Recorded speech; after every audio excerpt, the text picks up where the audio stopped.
Меня зовут Ярхамов Ильнур, и мы вам рассказываем о важных событиях для татар России.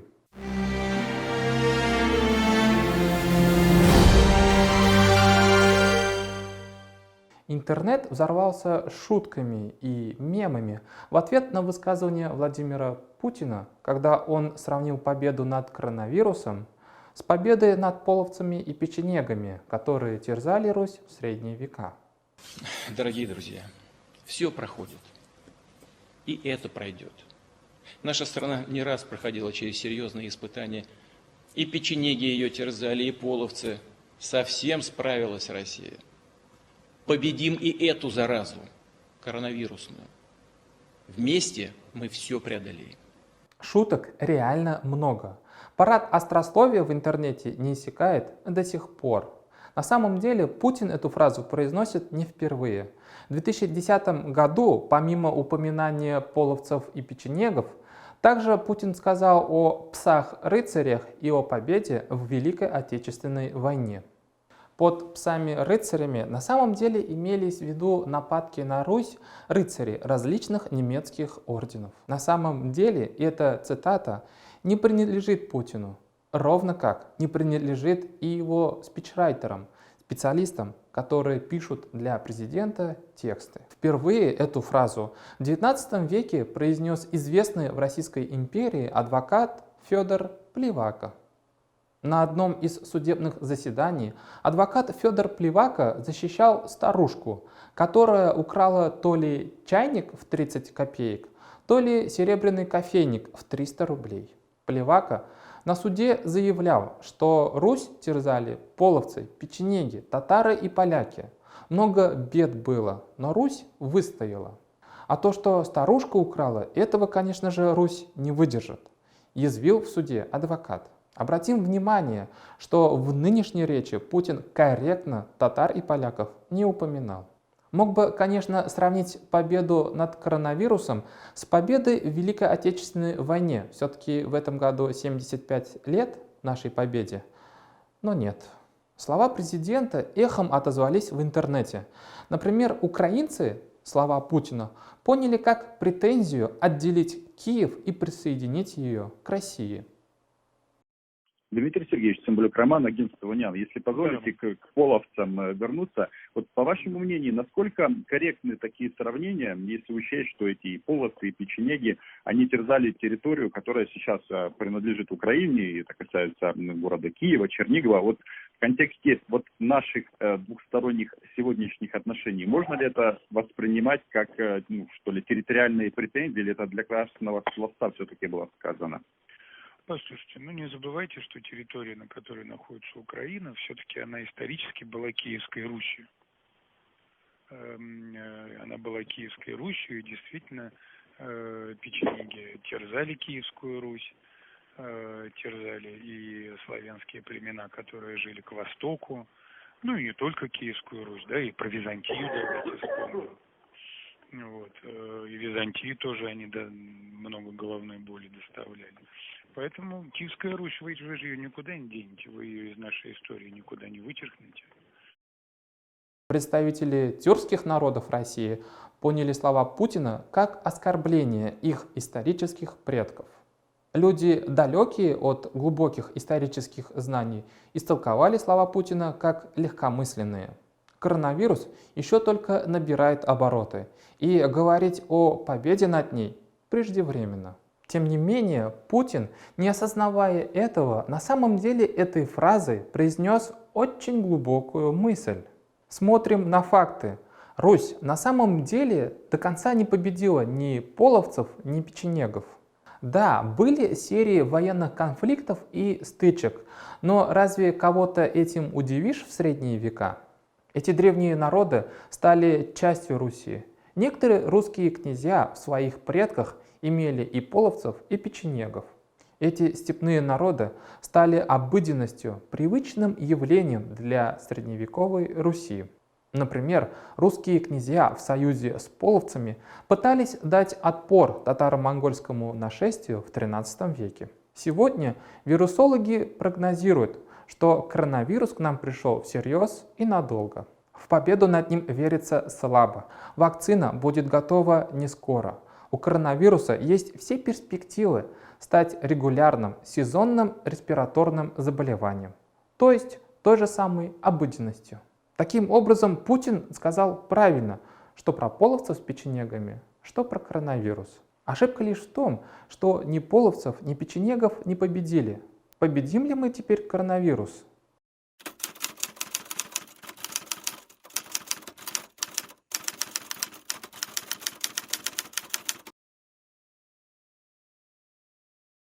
В Казани презентовали книгу общественника, журналиста и поэта Шигапа Нигмати «Эй, татарам, эй, син, жанам». Мероприятие организовал руководитель общественной организации «Штаб татар Москвы» Рустем Ямалеев. Судьба татарского поэта Шигапа Нигмати неоднозначная. Он родился в 1913 году. Во время Второй мировой войны в 1941 году попал в плен к фашистам. Содержался в лагере в Лукенвальде в Германии. Шигап Нигмати принимал непосредственное участие в формировании татаро-башкирского легиона Идель-Урал, солдаты которого должны были воевать на стороне вермахта и против Советского Союза. Во время войны Шигап Нигмати несколько раз встречался и общался с Мусой Джалилем, который также был в легионе Идель-Урал. Напомним, что татарский поэт Муса Джалиль был одним из лидеров подпольной организации солдат-антифашистов.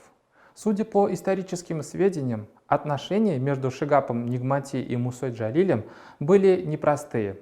Видимо, сказывалось то, что Шигап Нигмати был близок к так называемым отцам-основателям и идеологам легиона Идель-Урал, в то время как Муса Джалиль примкнул к подпольной группе среди легионеров, которые распространяли агитки с призывами, чтобы в нужный момент во время боя перейти на сторону Красной Армии.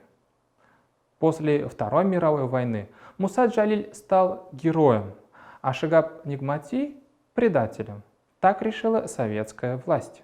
С декабря 1942 в школе проходят обучение 14 татар, доставленных из польских лагерей под конвоем.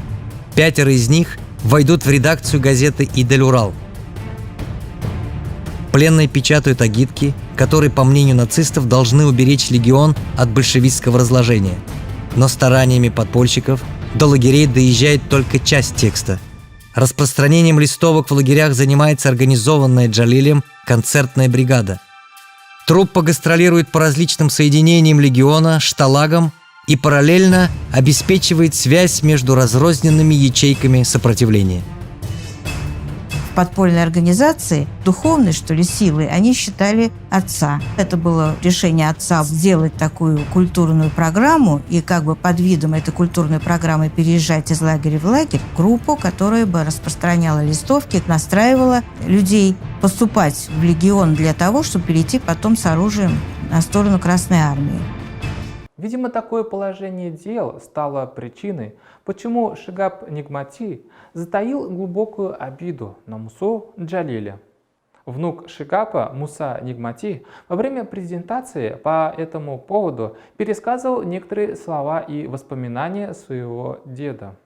По рассказу внука, Муса Джалиль на самом деле был против Советского Союза, и звание национального героя он получил незаслуженно. Внук Нигмати рассказывает, что Мусе Джалилю незаслуженно хотели присвоить стихотворение «Иртыш», которое на самом деле написал его дед. Внук героизацию Мусы Джалиля в Советском Союзе называет не иначе как мифотворчество. По словам внука, Джалилю хотели приписать 3-ю часть моабитских тетрадей, которую на самом деле написал его дед Шигап Нигмати. Но дед вовремя спохватился и сам издал сборник своих произведений. Вот история вот этой книги можно. Началась в 1953 году, когда в одном из татарских журналов вышло стихотворение «Иртыш», и вышло, значит, с аннотацией, что это великое стихотворение величайшего татарского поэта Мусы Джалиля. На что, значит, Бабай написал в редакцию письмо что Муса Джалиль всю жизнь прожил на Волге и Дели. А почему стихотворение называется «Иртыш»? Объясните, пожалуйста. Знаете, какой ответ получил? Это было написано в концлагере и назвал Иртышом для конспирации. Чтобы вот этого не повторялось впредь, он за свои деньги быстренько издал все свои стихотворения к тому времени написанные. И вот, наверное, все слышали о третьей моабитской тетради Мусы Джалиля, которую так и не смогли найти. Но вот по предположениям деда, вот как раз вот эту книгу и хотели выставить как третья моабитская тетрадь. Что на самом деле думал и какие были воспоминания у Шигапа Нигмати о Мусе Джалиле, оставим, конечно, на совесть внуку Мусе Нигмати и как достоверно он передал знания и воспоминания о своем деде. С нашей стороны отметим, что история коллаборационизма татаро-башкир в Великую Отечественную войну изучена недостаточно. В то же время героизм Мусы Джалиля и без того безосновательно ставится под сомнение. Чем же руководствовался Рустем Ямалеев, когда так организовывал презентацию книги? Где историки и эксперты, которые расставили бы все точки над «и» в споре между двумя татарскими поэтами прошлого века? Да и правильно ли вообще в год 75-летия Великой Победы безосновательно отбрасывать тень сомнения на героизм Мусы Джалиля и его сподвижников? Канал «Россия» 13 апреля начнет показ сериала по роману Гузель Яхиной «Зулейха открывает глаза». Заметно, какая широкая промо-акция развернулась по этому фильму. Пиарят не только сериал, но и воспевают самого автора Гузель Яхину по поводу романа и без этого.